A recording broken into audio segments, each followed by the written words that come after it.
महत्त्वाचा काळ. EICOच्या नियंत्रण व नियमनासाठी हा कायदा करण्यात आला.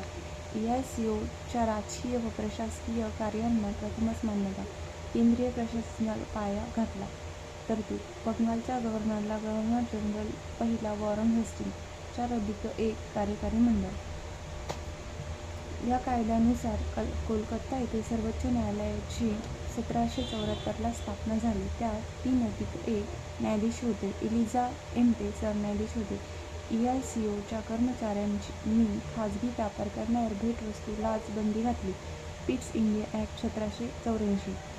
व्यापारी कार्य व राजकीय कार्य यात भेद करण्यात आला. दुहेरी शासन पद्धत. ब्रिटिश ताब्यातील क्षेत्र उल्लेख. नियंत्रण मंडळ बोर्ड ऑफ कंट्रोल. कंपनीच्या राजकीय कार्यावर नियंत्रणासाठी शासकीय विभाग होता.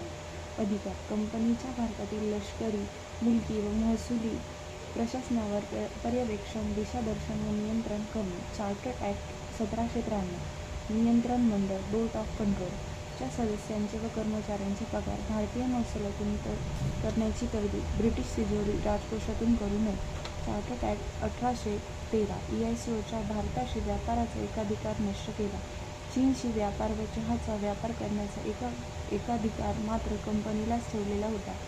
ब्रिटिश नागरिकांना भारतात व्यापारी किंवा मिशनरी ख्रिश्चन धर्म प्रसारासाठी भारतात येणाऱ्या व स्थायिक होण्याचा अधिकार प्रदान केला. शिक्षणाच्या विकासासाठी 1,00,000 रुपयांची तरतूद करण्यात आली. Chartered act 1833. बंगालच्या गव्हर्नर जनरलला भारताचा गव्हर्नर जनरल बनवण्यात आले. First betting. मुंबई व मद्रासच्या गव्हर्नरचे कायदे करण्याचा अधिकार काढून घेण्यात आला. EICOची व्यापारी संस्था अस्तित्वात संपुष्टात आली. आता फक्त ती प्रशासकीय संस्था बनली. शिक्षणाच्या विकासासाठी 10,00,000 रुपयांची तरतूद. मुक्त स्पर्धात्मक पद्धती. प्रयत्न पण संचालक मंडळाच्या विरोधानंतर तरतूद रद्द. Chartered act 1853. भारतीय राज्यघटनेच्या विकासातील महत्त्वाचा टप्पा. खुली स्पर्धा पद्धती लागू. 1854 मॅकॅले समितीनुसार पहिल्यांदा स्थानिक प्रतिनिधित्व देण्यात आले. मद्रास, आग्रा, बंगाल, मुंबई. कॉन्व्हेंटेड सिव्हिल सर्व्हिसेस आणि अनकॉन्व्हेंटेड सिव्हिल सर्व्हिस असे 2 वर्ग होते. वरिष्ठ नागरी सेवा कंपनीच्या कायद्याद्वारे, कनिष्ठ नागरी सेवा अन्य प्रकारे. राज्याची राजवट. 1858-19